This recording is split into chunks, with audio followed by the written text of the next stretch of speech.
પ્રશાસનની જવાબદારી અને પ્રશાસન ઉપર જનતાનું નિયંત્રણ એ એક એવો લોકતાંત્રિક આદર્શ છે કે જેના માટે હંમેશા દરેક લોકતાંત્રિક દેશ પ્રયત્નશીલ હોય છે અને એ પ્રયત્નનું જ એક પરિણામ જાહેર સેવા અધિનિયમ છે. ખાસ કરીને 2013માં ગુજરાત સરકારે જે ગુજરાત જાહેર સેવાઓ અંગેનો નાગરિકોનો અધિકાર અધિનિયમ 2013માં બનાવ્યો છે એની ઉપર આપણે એ જ દ્રષ્ટિબિંદુથી ચર્ચા કરીશું કે જે દ્રષ્ટિબિંદુ પ્રશાસન ઉપર જન નિયંત્રણની સ્થાપના કરે છે. યુવાનો, અગાઉના વિડીયોમાં આપણે સિટીઝન ચાર્ટર ભણ્યા હતા અને એમાં સર્વિસ ક્વોલિટી, જે પણ સંગઠન જાહેર સત્તા મંડળ છે એ જે સર્વિસ સેવાઓ પ્રોવાઈડ કરે છે એ સેવાઓની ગુણવત્તા, એ સેવાઓની જવાબદારી, એ સેવાઓ સમય મર્યાદામાં પ્રાપ્ત થાય એવી બધી બાબતો ઉપર આપણે ચર્ચા કરેલી. હવે એ જે સિટીઝન ચાર્ટર છે એ એક સ્વૈચ્છિક ઘોષણાપત્ર છે. એને વૈધાનિક રીતે સેવાઓ આપવા માટે જાહેર સત્તા મંડળને બાધ્યકારી બનાવવાનું જે કાર્ય છે એ કાર્ય જાહેર સેવા અધિનિયમ દ્વારા કરવામાં આવ્યું છે. ધેટ મીન્સ સિટીઝન ચાર્ટરનું વૈધાનિક બાધ્યકારી કાયદેસર સ્વરૂપ જ જાહેર સેવા અધિનિયમ કહેવાય છે. એ દ્રષ્ટિબિંદુથી જ આપણે આનો અભ્યાસ કરીશું અને એ સંદર્ભમાં સૌથી પહેલાં એની પૃષ્ઠભૂમિ જોઈએ કે નાગરિકોને નિયત સમય મર્યાદામાં સરકારી સેવાઓ મળી રહે with quality, not without quality. નિયત સમય મર્યાદા, અહીંયા ટાઈમ શબ્દ બહુ અગત્યનું છે. નિયત સમય મર્યાદામાં સરકારી સેવાઓ મળી શકે અને તેઓની ફરિયાદોનું નિવારણ થઈ શકે તે માટે ગુજરાત સરકાર દ્વારા વર્ષ 1998માં નાગરિક અધિકાર પત્ર દાખલ કરવામાં આવ્યા. આપણે સમજ્યા હતા લાસ્ટ સેશનમાં કે કઈ રીતે સિટીઝન ચાર્ટરને મુખ્યમંત્રીઓના સંમેલનમાં 1997માં સ્વીકૃતિ મળેલી અને ગુજરાત સરકારે 1998માં સિટીઝન ચાર્ટરના કન્સેપ્ટને ગુજરાતના એડમિનિસ્ટ્રેશનમાં લાગુ કર્યો. ત્યારબાદ 2004માં સરકાર દ્વારા જન સેવા કેન્દ્રોની સ્થાપના પણ કરવામાં આવી. જન સેવા કેન્દ્ર આ સેવાઓ ઉપલબ્ધ કરાવવાનું એક પ્રત્યક્ષ માધ્યમ બની ગઈ વર્ષ 2004થી. યુવાનો, મને થોડોક શરદી છે, 2-3 દિવસ પછી પરીક્ષા છે અને એને ધ્યાને રાખીને જ લેક્ચર લેવા, આ સેશન લેવા માટે ઊભો રહ્યો છું. તો કદાચ બોલવામાં તકલીફ આવે, ઉધરસ થાય તો બધું સહન કરતા રહેજો. ઘણું બધું તમે મને સહન કરો છો, થોડુંક ઓર ઉધરસ સહિત સહન કરી લેજો. આનો ઉદ્દેશ શું છે અધિનિયમનો? તો કે આ અધિનિયમ ઉદ્દેશ કે જેનું નામ છે ગુજરાત જાહેર સેવાનો નાગરિકનો અધિકાર અધિનિયમ 2013નો ઉદ્દેશ બોલવા માંગુ છું કે જાહેર જનતાને નિયત સમય મર્યાદામાં સેવાઓની પહોંચ મેળવવાનો અધિકાર આપવા માટે તથા નાગરિક અધિકાર પત્રોની અમલવારી કરવાના ઉદ્દેશથી ગુજરાત રાજ્યમાં આ અધિનિયમ ઘડવામાં આવ્યો છે. તો બે ઉદ્દેશ છે, નિયત સમય મર્યાદામાં સેવાઓની પહોંચ અને બીજું નાગરિક અધિકાર પત્રની અમલવારી. આગળ વધીશું. આ અધિનિયમનો અમલ ક્યારથી થયો? કે આ અધિનિયમ 15 એપ્રિલ 2013ના રોજ સત્તાવાર રીતે રાજપત્રમાં એટલે કે નોટિફિકેશનમાં જ પ્રકાશિત થયો અને 1 એપ્રિલ 2016થી લાગુ કરવામાં આવ્યો છે. આ તારીખો યાદ રાખીશું આપણે. આ અધિનિયમ દરેક નાગરિકને સેવાઓની સમયબદ્ધ પહોંચ અને ફરિયાદોના નિવારણનો અધિકાર આપે છે. તો બે પ્રકારના અધિકાર નાગરિકોને પ્રાપ્ત થાય છે અધિનિયમથી અને આ વૈધાનિક હક છે, આ બંધારણીય હક નથી, કારણ કે ધારાસભાના કાયદાથી મળ્યો છે. સેવાઓની સમયબદ્ધ પહોંચ અને ફરિયાદનું નિવારણનો અધિકાર. પછી બીજો આમાં જોગવાઈ છે કે રાજ્ય સરકારને સત્તા રહેશે કે તે એ સેવાઓની યાદી જાહેર કરી શકે કે જે સેવાઓના સંબંધમાં આ અધિનિયમ લાગુ થશે. ધેટ મીન્સ કે કઈ સેવામાં આ અધિનિયમ ક્યારથી લાગુ થશે એ અંગેની સમગ્ર સત્તા વિધાનમંડળે ઘડેલા આ અધિનિયમ હેઠળ રાજ્ય સરકારને મળી છે અને રાજ્ય સરકાર જે સમયથી જે સેવા માટે જે સંગઠનને આ અધિનિયમની હેઠળ લાવે એ સંગઠનમાં એક નાગરિક ફરિયાદ નિવારણ અધિકારીનો પણ નિમણૂક કરવાની જોગવાઈ થઈ છે. એના વિશે સમજીશું. દરેક જાહેર સત્તા મંડળને સૂચનાની તારીખથી 2 મહિનાની અંદર અધિનિયમ લાગુ પડશે અને સત્તા મંડળે સૂચિત સેવાઓ કે જેમાં આ અધિનિયમ લાગુ થાય છે, સૂચિત સેવાઓ ઉપલબ્ધ કરવા માટે જવાબદાર વ્યક્તિઓના નામ અને સરનામા પ્રકાશિત કરવાના રહેશે. આ અધિનિયમ લાગુ થયા તારીખથી 2 મહિનાની અંદર રાજ્ય સ્તર, જિલ્લા સ્તર અને તાલુકા સ્તર ખાતેના તમામ વહીવટી એકમોમાં ફરિયાદ નિવારણ અધિકારીઓ તરીકે જરૂરી હોય તેટલા અધિકારીઓને નિયુક્ત કરવાના રહેશે.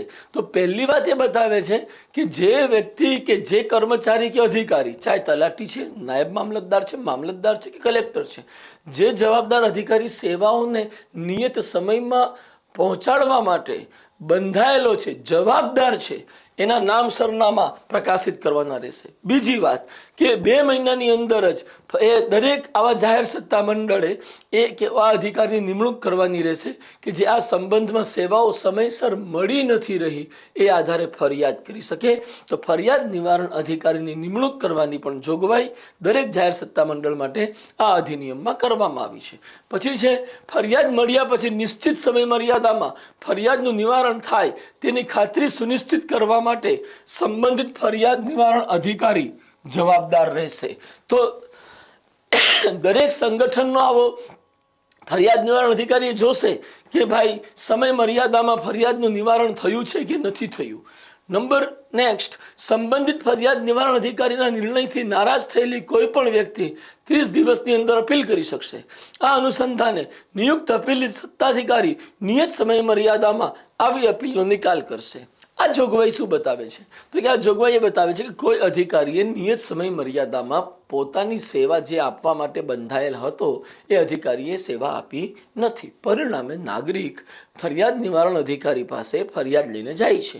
ફરિયાદ લઈને ગયા પછી ફરિયાદ નિવારણ અધિકારીએ જે ચુકાદો આપ્યો છે એ ચુકાદો, એ જે નિર્ણય આપ્યો છે એનાથી આ નાગરિક કે જે સેવા પ્રાપ્ત કરનારો છે તે સંતુષ્ટ નથી. તો એ વ્યક્તિ આ ફરિયાદ નિવારણ અધિકારીના જે નિર્ણય છે એની વિરુદ્ધ અપીલ કરી શકશે. કોને અપીલ કરી શકશે? તો કે આ બાબતે અલગથી એક અપીલી સત્તાધિકારીની નિમણૂક કરવામાં આવશે અને આ અપીલી સત્તાધિકારી નિયત સમય મર્યાદામાં આ અપીલનો નિકાલ કરી દેશે. નેક્સ્ટ જોઈએ, આ અધિનિયમ હેઠળ હવે આ જે અપીલી સત્તાધિકારી છે એની ઉપર એક રાજ્ય અપીલી સત્તા મંડળ બનાવવામાં આવશે. એની જોગવાઈ છે આ અધિનિયમ રાજ્ય અપીલેટ ઓથોરિટીની રચના કરવાની જોગવાઈ કરે છે. જે કોઈ પણ ફરિયાદ નિવારણ અધિકારીના નિર્ણયથી અસંતુષ્ટ હોય એ વ્યક્તિ રાજ્યની અપીલ સત્તાધિકારી સમક્ષ અપીલ કરી શકશે.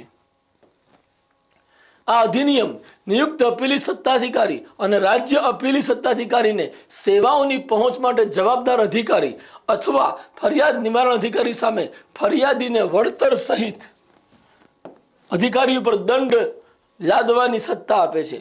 નિર્ધારિત સમયમાં અરજદારને સેવાઓ પહોંચાડવામાં નિષ્ફળતા બદલ જવાબદાર અધિકારીને અધિકતમ 10,000 રૂપિયા સુધીનો દંડ કરી શકાય છે અને આ દંડ એ સંબંધિત અધિકારીના પગારમાંથી વસૂલવામાં આવશે.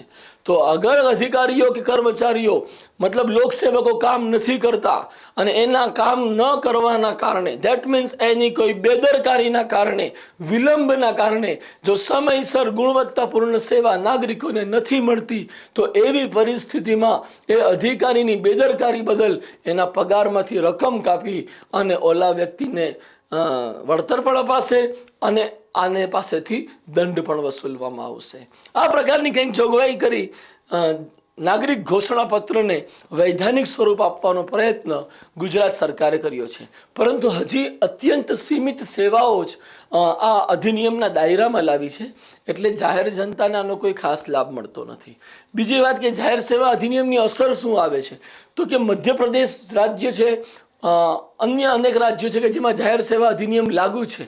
તો કન્ડિશન એવી ઊભી થાય છે કે સરકારી અધિકારી છે ને એ જાહેર સેવા અધિનિયમને હેઠળ તમે ફરિયાદ નહીં કરો એવી તમે બાંહેધરી આપો તો જ સેવા આપશું, બાકી સેવા નથી આપવી, અમારા કાગળ નહીં સ્વીકારવો, એવી પણ વાતો કરે છે. તો જાહેર સેવા અધિનિયમ અધિકારીઓ ઉપર અમુક બંધન અને જવાબદારી મૂકે છે અને જો અધિકારીઓ એમાં સાથ ના આપે તો આ અધિનિયમ ખાલી કાગળ ઉપર જ રહી જાય એવી શક્યતા છે. મારા યુવાનો, લોક પ્રશાસન વિષયના જે અત્યંત અગત્યના મુદ્દાઓ હતા એ તમામ મુદ્દાઓ ઉપર છેલ્લા લગભગ 20-22 વિડીયોઝમાં અમે લોકોએ આપ સૌને મદદરૂપ થવાની એક ઈમાનદાર કોશિશ કરી છે. કહેવા એ પણ માગીશ કે આ લોક પ્રશાસનનું સિલેબસ પૂરો થયો છે એવો કોઈ દાવો નથી.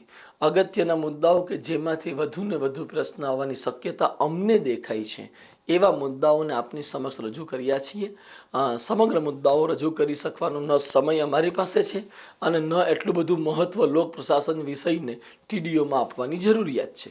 તો એ બંને પરિસ્થિતિને ધ્યાને રાખી આપણે અમુક અગત્યના મુદ્દાઓ લીધા અને અમારી ધારણા એવી છે કે જેટલા પણ અમારા વિડીયોઝ છે એ વિડીયોઝથી જે પ્રશ્ન પૂછાઈ શકે એ કુલ લોક પ્રશાસન વિષયના અંતર્ગત લખેલા ટોપિક્સને આપણે ધ્યાને રાખીએ ને માની લ્યો કે 10 પ્રશ્ન આવે છે તો અમારો અંદાજો છે 6 થી 8 પ્રશ્ન તમને આ વિડીયોઝમાંથી મળી જવા જોઈએ. સૌને બેસ્ટ ઓફ લક. 21 જાન્યુઆરીના રોજ એક્ઝામ આયોજિત થનારી છે એના માટે અને 21 તારીખ પછી જો તૈયારીમાં કચાશ લાગે ને તો જીપીએસસીની માનસ એકેડેમીની જે સ્પેશિયલ પ્રિકમ મેન્સ ફાઉન્ડેશન બેચ થઈ રહી છે ને એમાં 25 તારીખથી જોડાવાનું ચૂકતા નહીં. ખાસ કરીને જે ફ્રી લેક્ચર છે ને એમાં તો બેસી જ જજો મારા યુવાનો. Thank you very much. જય હિન્દ. નમસ્કાર.